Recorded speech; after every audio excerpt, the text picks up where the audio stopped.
Lucky 13, the full moon's names and meanings.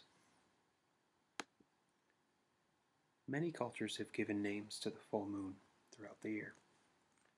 Different full moon names can be found among the Chinese, Celtic, Old English, and New Guinea cultures, just to name a few. In addition, Native American tribes often used moon phases and cycles to keep track of the seasons and gave a unique name to each recurring full moon. The full moon names were used to identify the entire month during which they occurred. Although many Native American tribes gave distinct names to the full moon, the most well-known names of the full moon came from the Algonquin tribes, who lived in the area of New England and westward to Lake Superior. The Algonquin tribes had perhaps the greatest effect on early European settlers in America, and the settlers adopted the Native American habit of naming the moons. They even invented some of their own names that have been passed down through time. The names given in this presentation aren't the only ones that have been used. Every full moon, with one exception, had variations on its name among various Algonquin tribes, not to mention other tribes throughout North America. But the names in this presentation are the most common. Some of the variations are also mentioned. January is known as the wolf moon. In January, snow gathers deep in the woods, and the howling of wolves can be heard echoing in the cold, still air. Some tribes called this moon the snow moon, but most often it was used for the next month. February is known as the snow moon. Snow piles even higher in February, giving this moon its most common name. Among tribes that used this name for the January moon, the February moon was called the hunger moon, due to the challenging hunting conditions that it brought. March is known as the worm moon. Snow slowly begins to melt, the ground softens, and earthworms show their heads again, and their castings, or fecal matter, can be found. Other signs of spring gave rise to other variations of this name. The cawing of crows gave way to the crow moon name. The formation of crusts on the snow from repeated thawing and freezing gave the name the crust moon, and the time of tapping maple trees gave the name the sap moon. Christian settlers also called this the Lenten moon and considered it the last moon of winter. April is known as the pink moon. Flowers begin to appear, including the widespread grass pink or wild ground phlox. Other variations indicate more signs of full spring, such as sprouting grass moon, egg moon, and fish moon. Fish moon was more common on coastal tribes.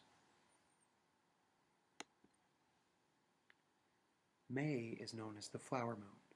Flowers come into full bloom and corn is ready to plant, also called the corn planting moon and the milk moon. June is known as the strawberry moon. Strawberry picking season reaches its peak during this time. This is one of the few names that was universal to all Algonquin tribes.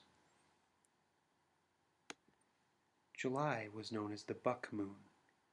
Buck deer start growing velvety hair-covered antlers in July. Frequent thunderstorms in the New England area also resulted in this moon being named the thunder moon. Some tribes also used hay moon to name this one. August was known as the sturgeon moon.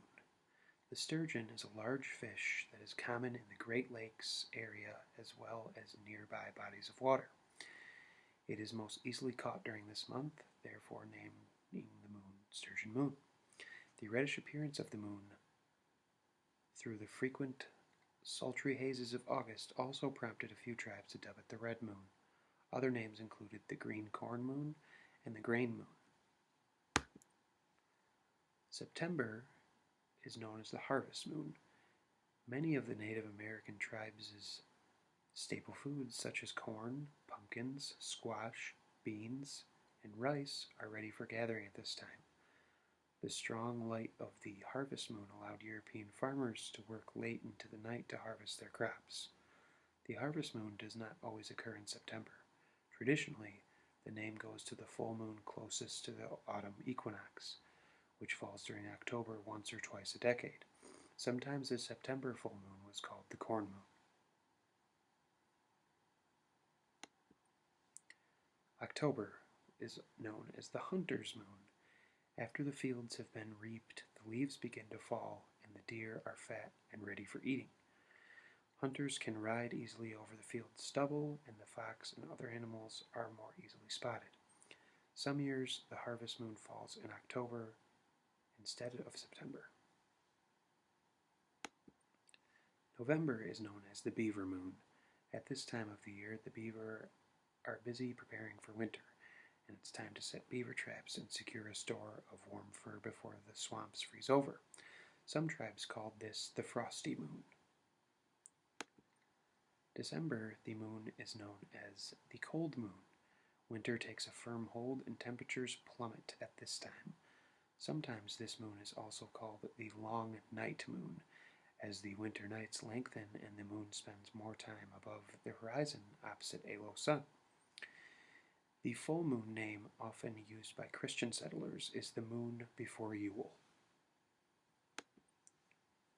The blue moon is the final and 13th moon. It does not associate itself with a certain month due to the 29-day lunar cycle. The exact dates of the full moon move every year. Most seasons have 3 full moons, but because of the variation, some seasons have 4 full moons. The term blue moon was used to identify one of these extra full moons. The previous slides have shown you the names and meanings behind 13 full moons. The following is an assignment that I am asking you to complete before the end of class. Thank you. The following few pages are citations on where I received all the photos, as well as my information in the slides and in this narration.